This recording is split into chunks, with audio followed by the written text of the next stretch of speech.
How you guys doing? How you guys doing? Me, I'm doing good. Got my cup of coffee. Gonna go out back, walk around a little bit. Hi, Peanut. Little Chihuahua.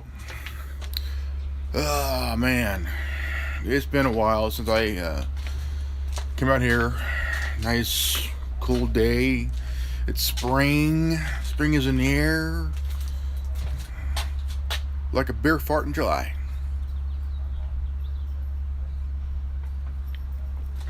Nice cool breeze as long as there's no beer fart lingering around, because that would really smell like Heineken, Coors Light, Corona, Dos Equis, Bud Light, and all other shit like that. So,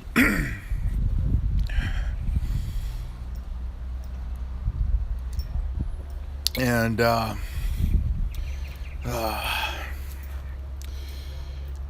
you guys notice my hair.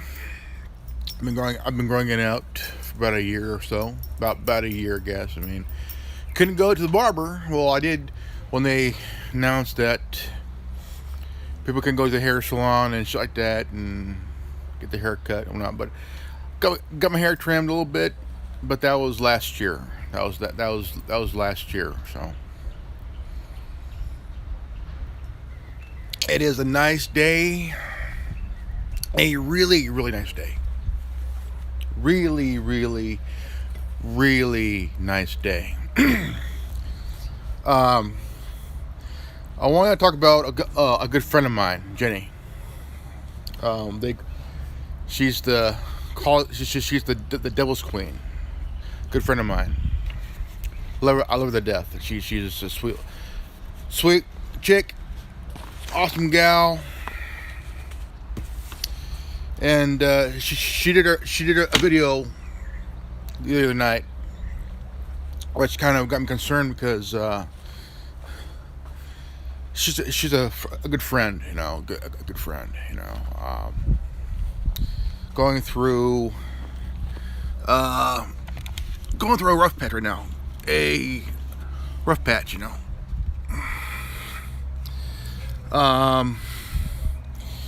She's going through tough time with depression. You know, it's not easy dealing with depression. It's not easy at all. It could really cause. I mean, it is what it is. I mean, it is hard to deal with. And I remember because I'm a dad myself. I'm a parent myself, and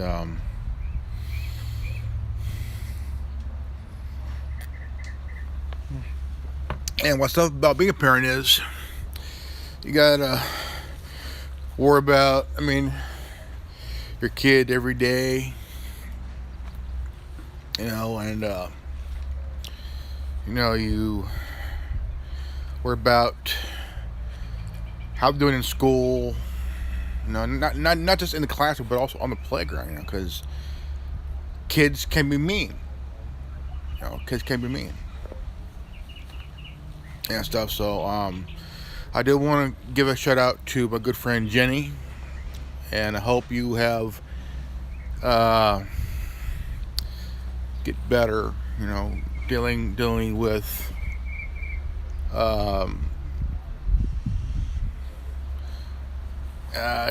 get through your day, darling. You know, you're a good friend,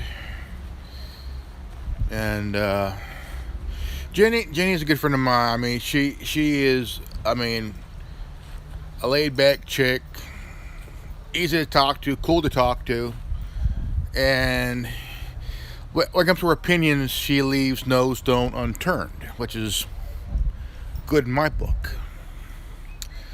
And like I said, I love her to death. She's one of my good friends, and hope she gets through. And I do ask to on this matter, give her some privacy. Give her some privacy. Um, it's not easy being a parent. It's not easy, at all. I mean, it is scary, and also a blast, because there's people out there who just become parents, and there's some that have been parents for a long time. They got kids that are teenagers, they're adults, and stuff, and they're even their kids go through worries themselves, having being a parent, concerns over about anything. I have a son that's 22, and yeah, I'm 45. I have a 22-year-old son, and I worry about him. I can admit, I worry about my son since the day he was born. Okay, I have.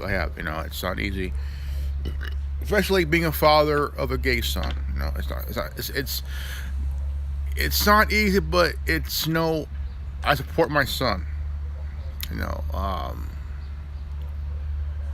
He lives his life. It's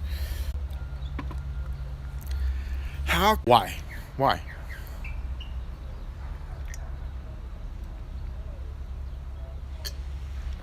see the question is why does the WWE have to own every single, mind you, they bought the film rights, the visual rights to every promotion, except for Killer Kowalski's promotion. Same promotion that had Perry Saturn, Triple H, and China. The WWE has owned and bought. I mean, we're talking about combined billions of dollars worth, which are now valued at that much now, because AWA, USWA, World Class, Championship Wrestling, everything, man. WCW, ECW.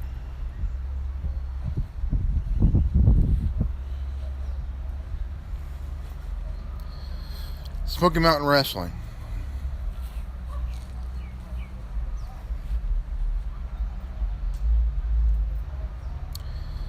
See, I don't know what made Vince McMahon take his company and purchase every rights to every promotion's foot. I mean,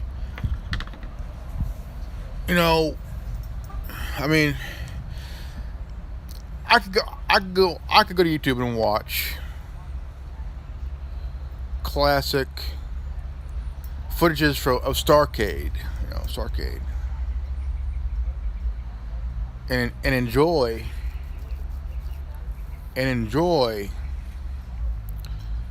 going back to the past for a moment. Kind of remember of going back and enjoying what I used to watch when I was a kid growing up, man. Because 1990, I was a freshman in high school, Fresno High. I was supposed to have been a member of the class of 94, but I ended up getting my diploma the next year.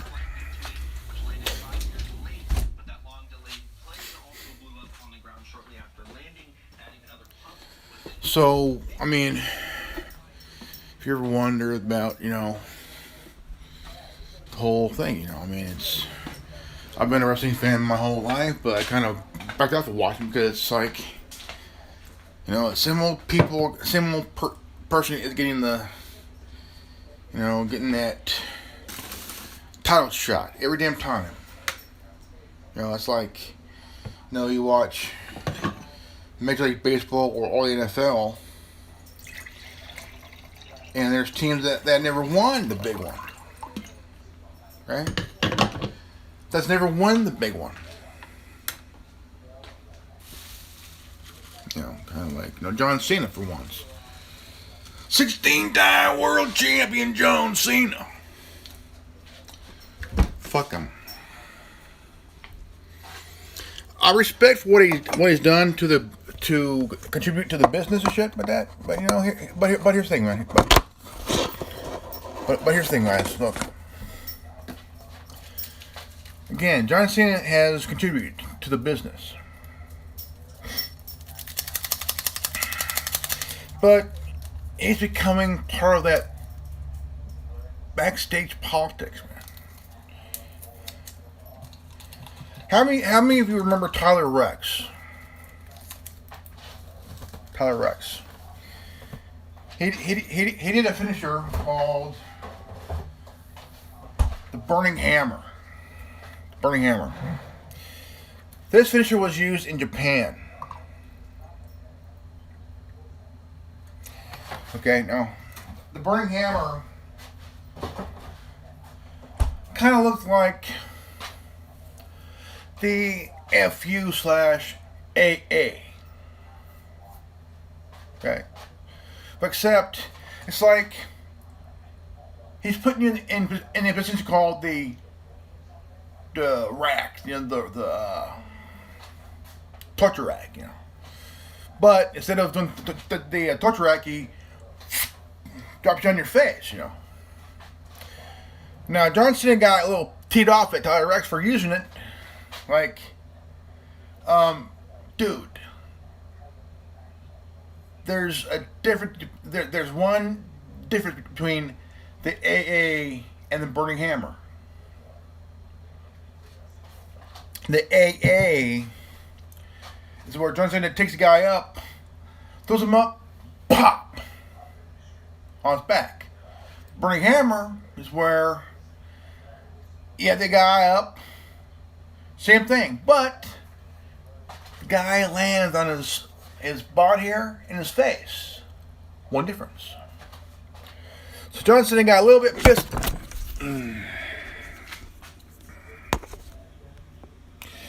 So John Cena got a little bit pissed off.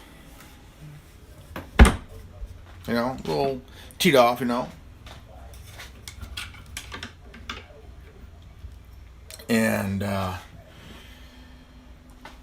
threatened to have him fired.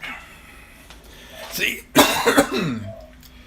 that's part of backstage politics. It always happens, and it always will be happening. It was a 94 Mustang GT convertible. I absolutely love this car. And I think the reason I love it is because I had to work so hard to get it. So, I mean, about 4 years old. You got yourself. It was a salvage car. We bought it at a salvage auction. I still know. So you ask yourself, as a wrestling fan, I do agree. A lot of people are tired of John Cena. How come he was getting all the title shots? See, the thing is, John Cena is the Hulk Hogan of his time. He wants a shot. He wants this, wants that, whatever. But Hulk Hogan was the first wrestler to hit mainstream when he went on when he played Rocky 2. No, was it Rocky? No, Rocky. What was it? Maybe I'm wrong, but Hulk Hogan did a Rocky movie as a villain.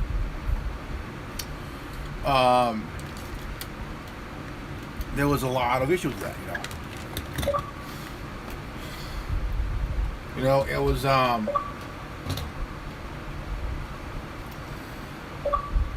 when you let the fame go to your head, man, even in the wrestling business, you let the fame go to your head, And And you ask yourself, okay, you watch wrestling your whole life, and you have your favorite wrestler, right? Favorite wrestler, but I wasn't no Hulk Hogan fan. No, I wasn't. I'm a wrestling fan. I watch it on TV, but I've always wanted to go to events, right? Hey, no problem. Here's your front seat. Here's a seat in the living room. You got one guy, Matt slamming, brain slamming one guy, while the other's doing the same thing. Oh, so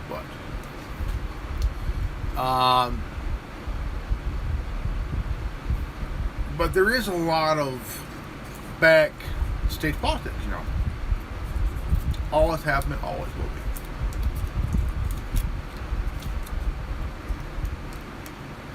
Always will be.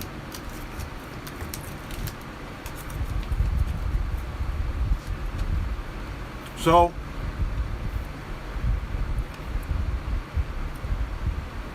how is the world doing today? As for myself,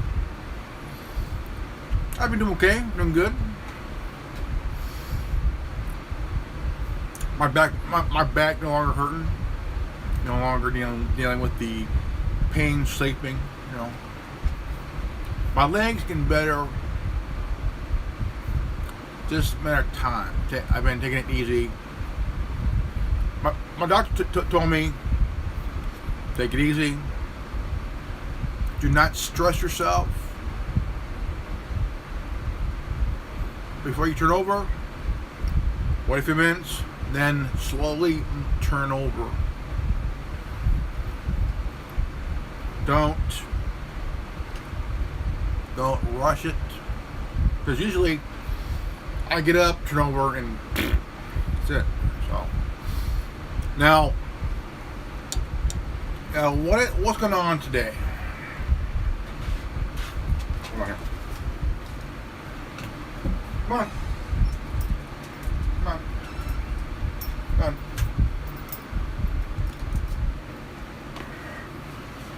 This is dude. This dude. I've had him since 2004. Humble guy, yeah, good boy. I know. Quick griping. So I'll get up and then turn over. Like, but the thing is, certain type of beds, based on the mattress, okay, can cause a person to get some pain in their back if they sleep the wrong way. Now, I've been there, done that, pain in my back, holy shit, you know. Didn't like it. Pain, like, dude. Couldn't sleep. Had multiple sleepless nights. Not just that, but my leg. Sciatic nerve. Oh man. Sciatic nerve. Oh man. I do not wish this on anybody. No. Oh, no. Go to the doctor. That's what I did. Go to the doctor. Get checked out. No. And I'm like, man. I tried a heat pad on my back and my leg. And I tried everything. Okay. But my dumbass wasn't thinking, okay? I thought I could rely only on the heat pad, right? On my leg, also on my back. Boy, was I wrong. Went to the doctor. She told me take ibuprofen in the morning and at night.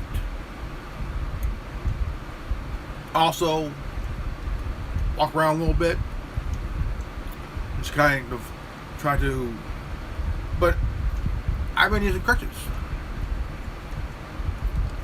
And after I feel like I could pretty much walk a little bit,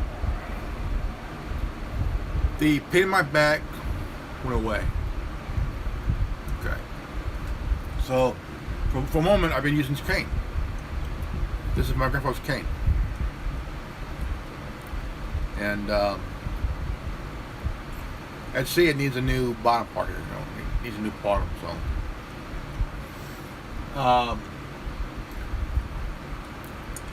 But,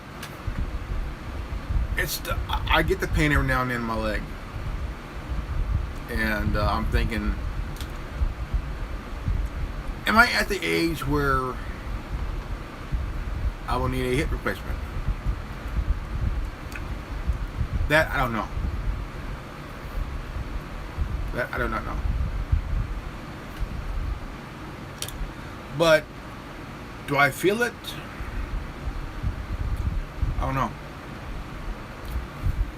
Because my father, he had his done at 53. Okay. 53. So it was kind of tough, See my dad in surgery. He's lying there on the bed there, just kind of resting. And I'm like, am I losing my dad today? Like, duh, hip surgery, moron. He'll be fine.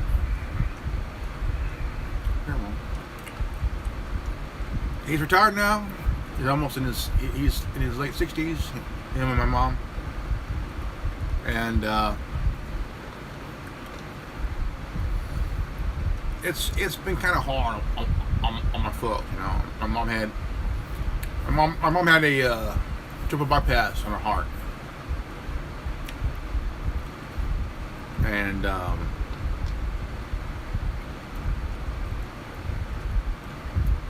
just think of it, man. For a while, I couldn't go see my mom. Seeing her. I had a hard time seeing my mom in the hospital anyway. I just seeing her hooked up to this machine, man. It's like watching a science fiction horror movie, man. One of those horror movies, man. Scary, but I just had a hard time. I had a hard time in my life just sitting there, like, man. I just feel bad, man, because even though I wasn't the one that's hooked up to even though I wasn't the one hooked up to the machines, but yet I felt bad. Kind of like, my mom went through this. My dad went through hip surgery 2 years later.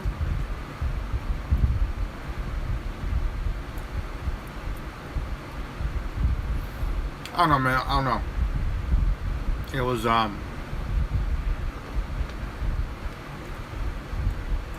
one of those. It was one of those things that you got to ask yourself the question there.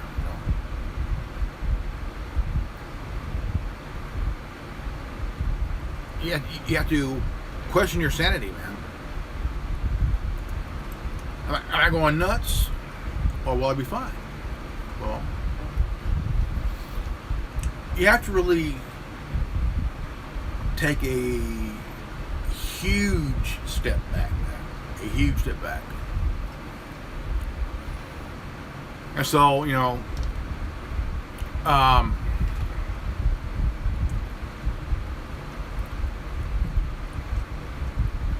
love, man. Holy crap.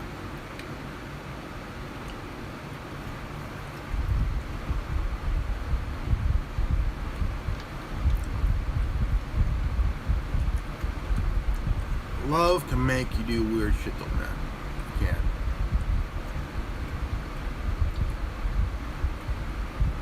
You know, my question is this, you know.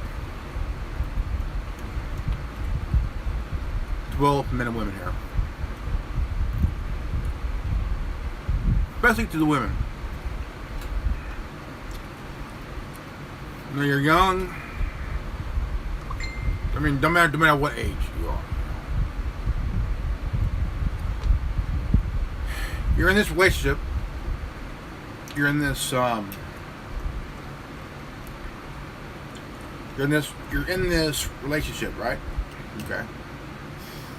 And you think you're in love with this guy, right? But even though this person had tried to kill you, tried to hurt you very, very bad, and they have put up these walls, this facade, you know, this charade type of man.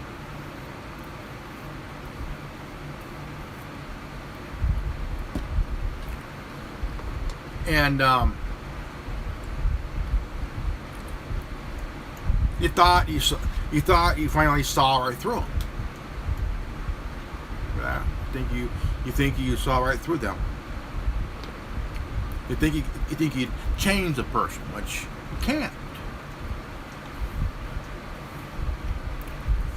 because they've had history of beating you, hurting you, breaking into your house, kidnapping you and shit, you know.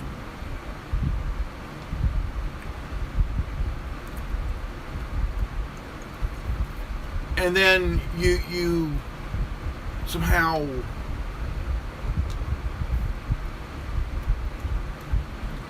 decide to leave. You're done.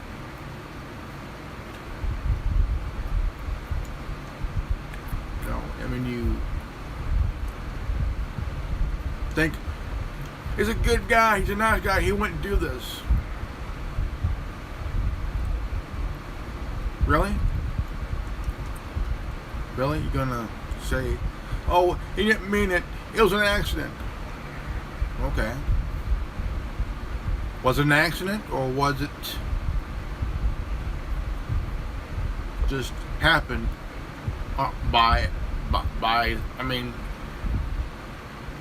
mean, you have people around you who care about you, man. Friends, family, even your kid. I mean, if you have kids, holy crap. Even they're harmful as well. So, I mean, here's my question. Here's my question.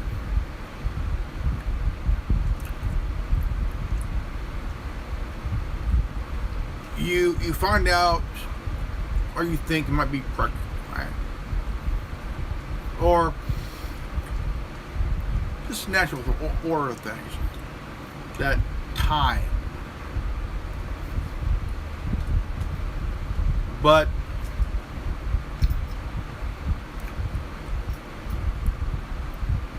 now, not every woman that have gotten pregnant by their other half or their partner don't always go back to their partner,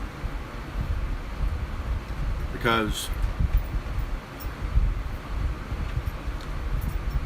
you know, they have that fear.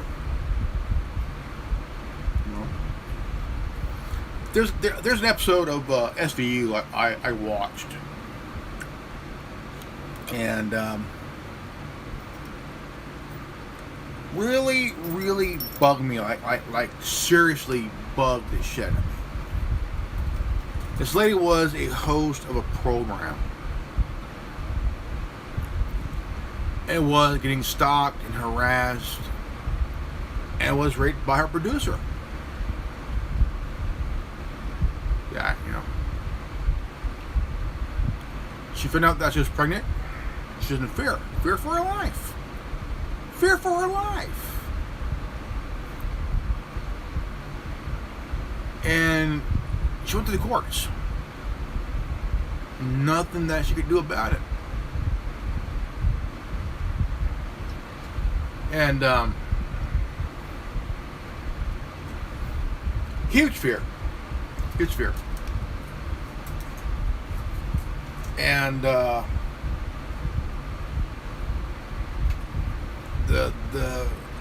rapist / father of the child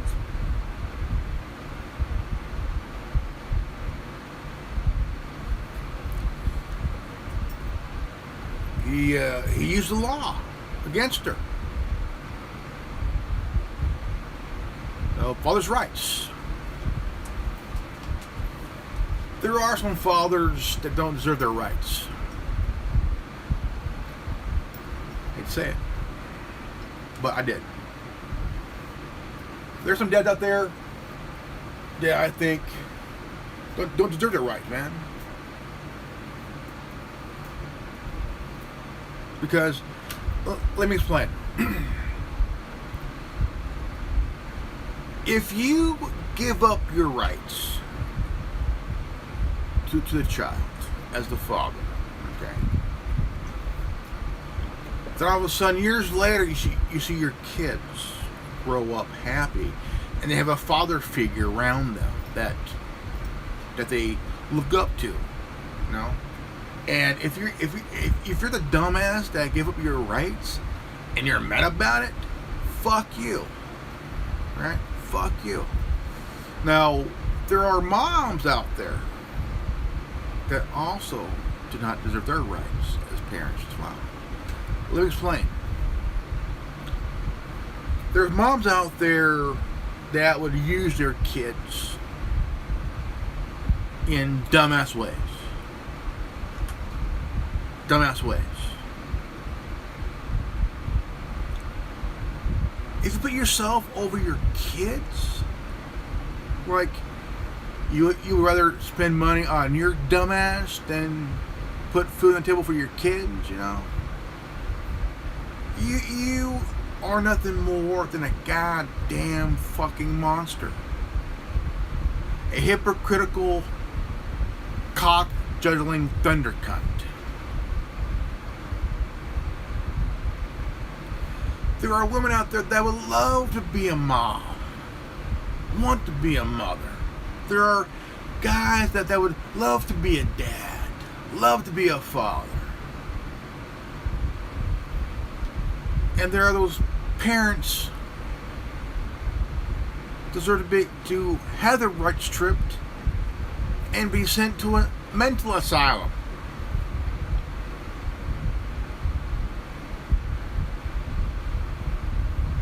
There are good men and women out there that would love to be parents. They have tried and tried and tried, man. And would love to be parent, man. I came across Darman videos, and there's one. There are two videos I watched, and it kind of. I'm a big guy, you know. I'm a big guy. I don't cry very easily, you know. I admit, yes, I do cry to this kind of stuff. Look, I'm a dad myself, okay? So fuck off. There's a story of this black woman, who adopted and raised this white girl, who took care of the child while didn't know the mom was sick, been very, very sick, you know. And this white lady with a white child got a Karen. Hi, I'm Karen. No shit. Who asked girl, do you know who your mom is? The black lady says, I am her mother. I adopted her. Do you have anything to prove it? Look, this is why I did the Karen video not too long ago. This is the Karen I'm fucking talking about. You Karens can go I'll stop right there. So, security, lady calls security. Security comes up. No. May I see your identification? It's right there. It's in your fucking hand, man. Your fucking hand. She hands the security guard her ID. Yes, sir. It looks like her.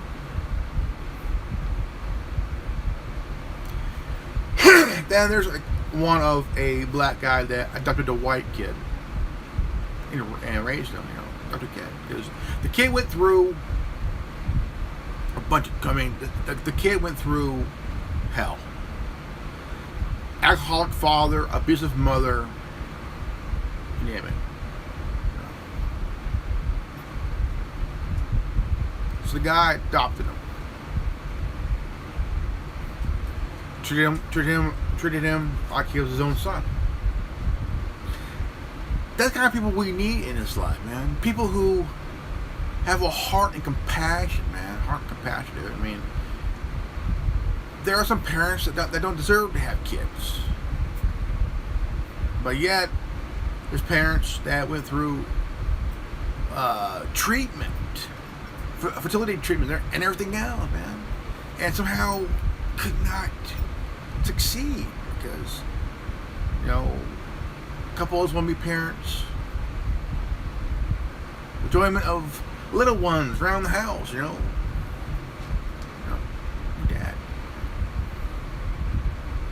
How's homework, Damien? Fuck you, Dad. Pass the Cheerios.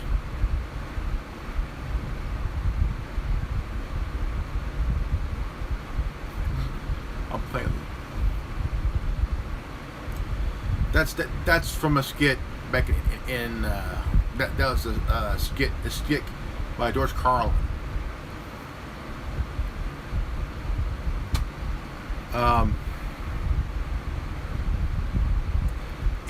It really tears me up, man, because even to this day, you have parents that learn their kids.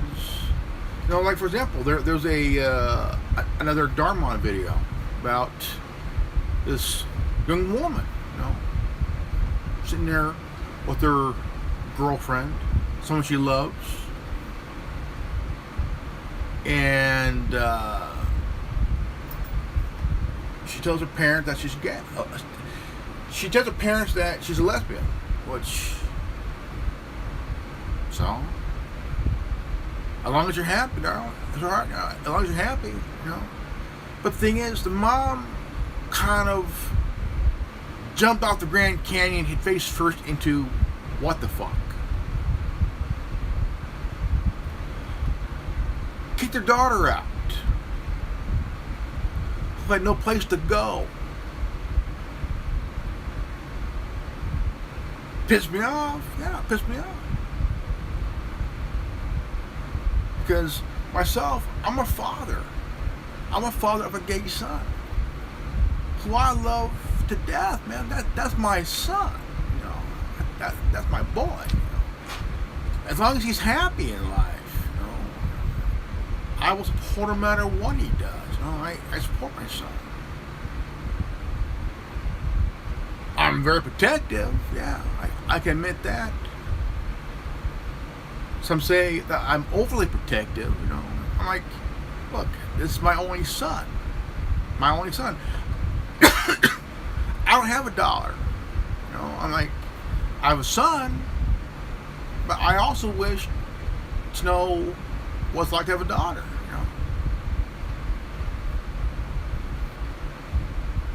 To have daughter to protect against any asshole who has some unknown means of what the fuck he's going to do. I won't have that Al Bundy moments where there's some asshole on my daughter making out with her, and I'm walking down the stairs, we got the guy by the collar of his shirt, and hey, what's up? Listen, hi, I'm so-and-so, who are you?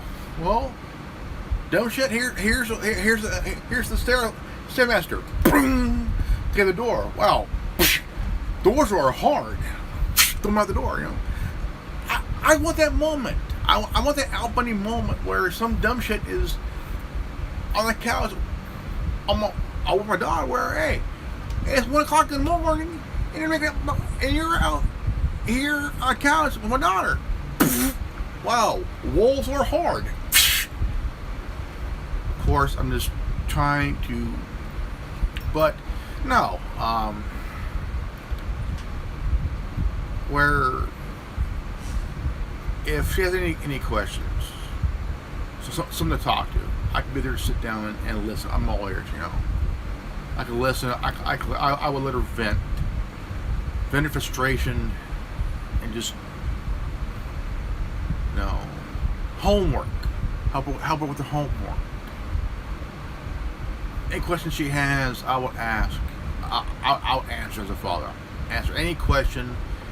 Then, when it comes to the other questions, I'll have her go to her mom.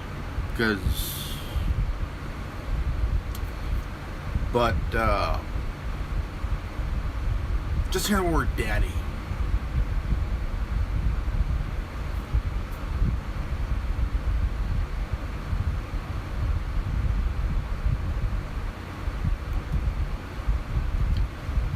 It's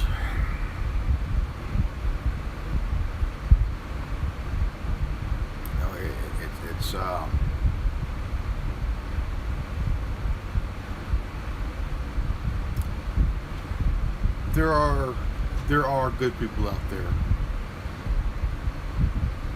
who are wanting to be parents.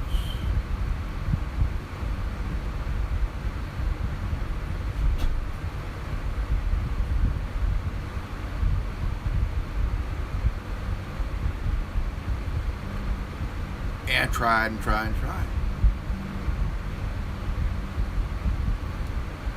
Just seems to they adopt. They adopt, and they love their kids, you know, unconditionally. They protect them.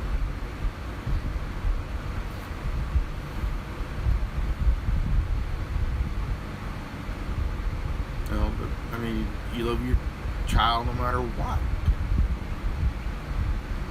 You know, if they are afraid to say something to you, like if they have that fear of saying, "Mom, Dad,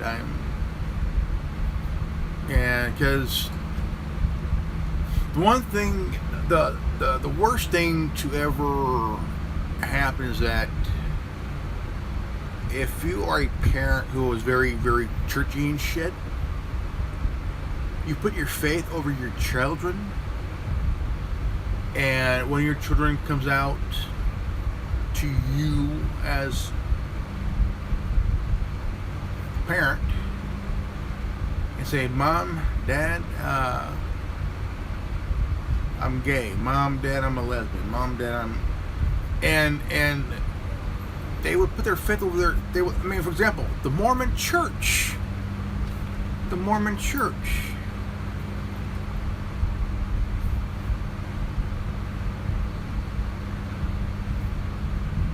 There are children whose parents would put their faith over their kids because that they kick the kids out because they're gay or they're a lesbian. Like, what the fuck is wrong with you? You don't kick your child out because they need you as their parent, man, you know. They need you because they don't have anybody else to turn to. But you, as the mom or the parent, dad, or both, you know. One parent ends up being a dumb shit and kicking... I'm like, why can't parents just stop, shut the fuck up, and listen? Put yourself in your kids' shoes. for once. Okay? When my son came out and told me, I didn't judge, I didn't say anything. I wanted to have the time, take the time to let it all sink in. I didn't ignore him. I didn't say anything. I waited until everything set in because I love my son. I have patience to understand.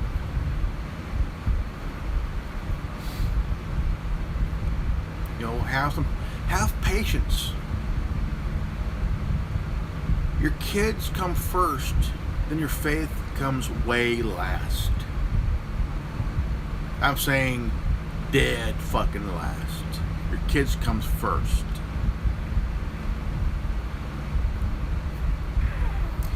But again, I want to give a shout out to my friend Jenny, the Devil's Queen, who is going through some stuff right now, and darling, I hope you get better. I hope you get better.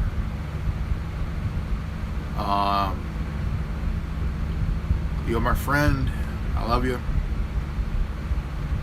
You know, you have been my friend for a long time.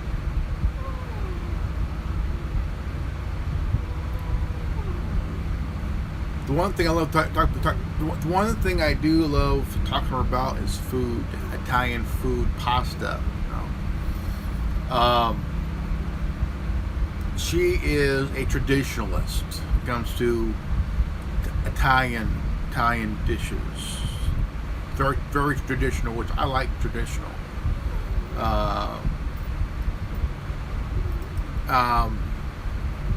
What I think is pretty cool.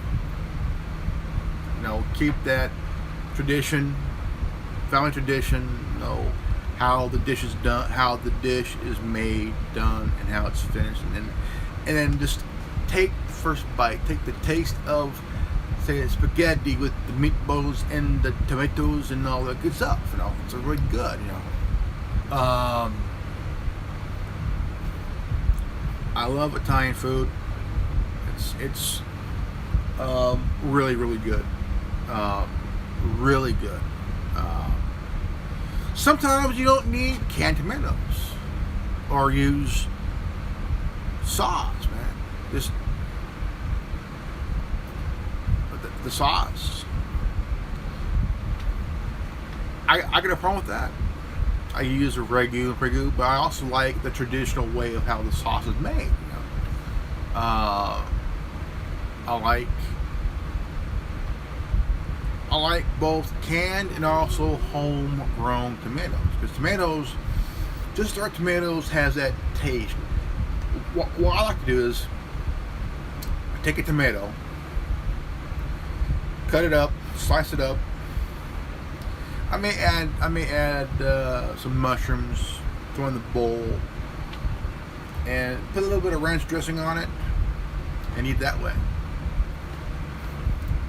And or with in a salad. But I like tomatoes plain. Cut them up, you know, just throw them in a little bowl. Nothing too big, just need one tomato, put in a bowl, a little bit of ranch dressing on it. It's pretty good. And yes, tomato is a fruit, not a vegetable.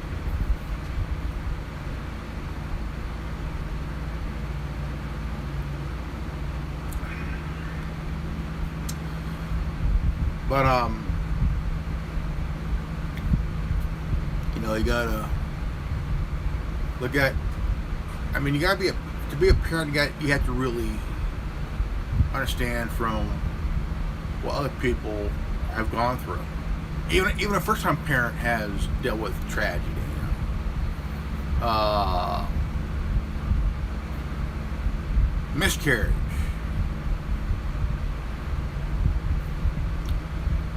You know,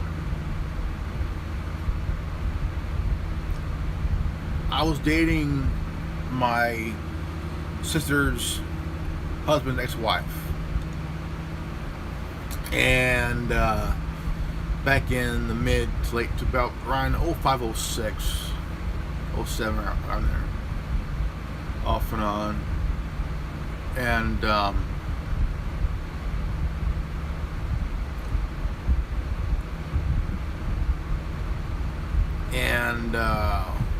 yeah, we had sex. You know, and she was the coolest chick, man, the coolest chick, dude. You know, redhead. Oh, I love redheads. I love me a redhead. And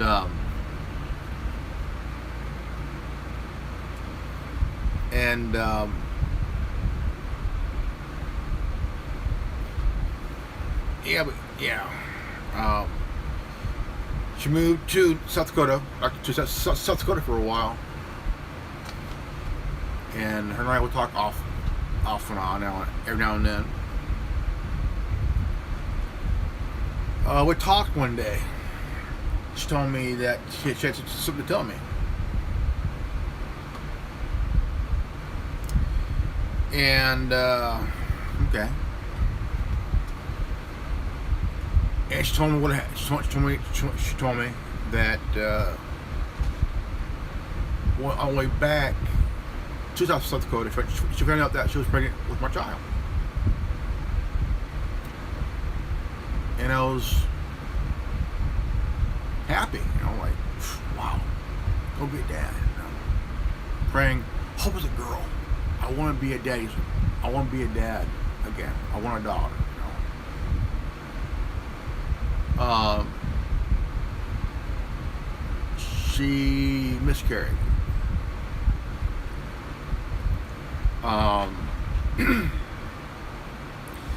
Kind of went quiet for a moment.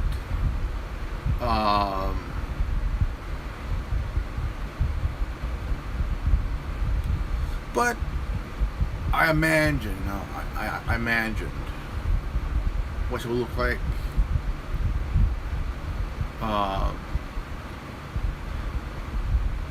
How it's doing in school.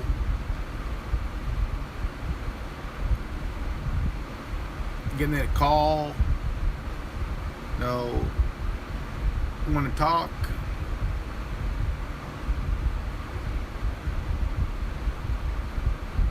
You know, but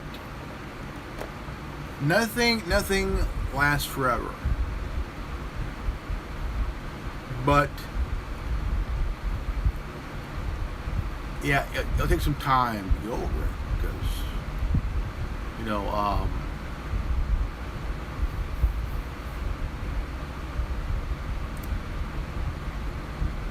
but I don't know if I'll ever have that chance again. I dream now and then. I dream every now and then. And just being a dad. I love being a dad. You learn a lot being a dad, you know.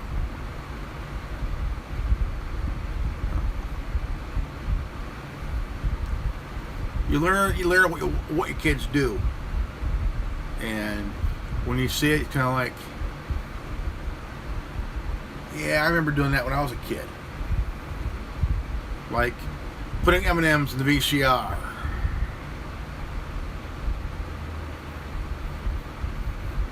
Put a chicken patty on the CD player.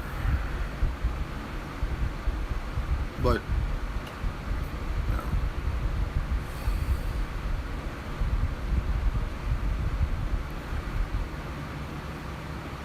I do dream now and then.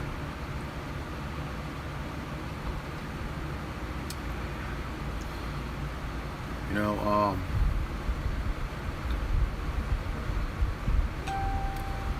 yeah, there are good people out there that have tried so hard to be parents, really, really, really hard. But if you look back now these days, you see what's happening with Antifa and BLM. Here's something that does bug me, okay? A mom took her kid out. Okay, this child was no more than what, 6, 7 years old and shit. Just a kid, you know, just a little. Out to this chaos. Out this chaos. And then you have that Anita Falarka, that Falarka lady, you know, Yvette Falarka, a former middle school teacher, took her students to a protest. A member of BAM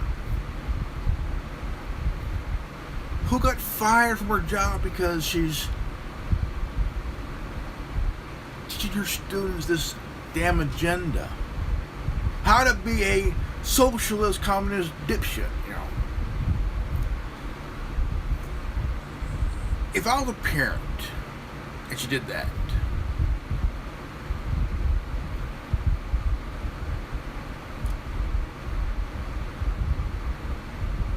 my wife would kick her ass.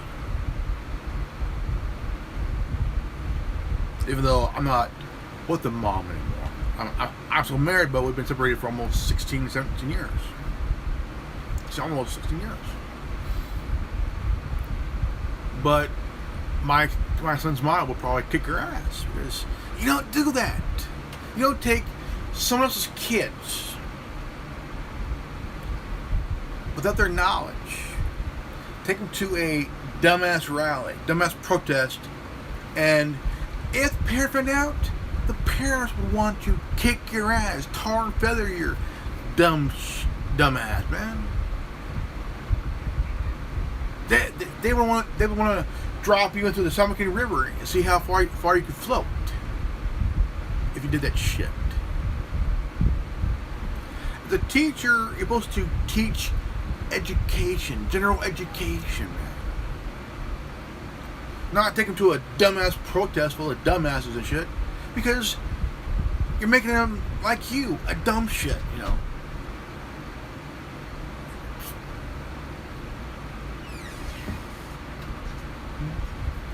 Okay.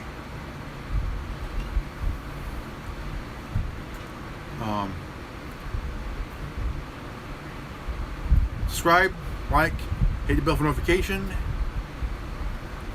comment below, and if you've got this transmission, you are the resistance. I'm Grandmaster Evan, and this has been the Anonymous Propaganda Network. Peace out.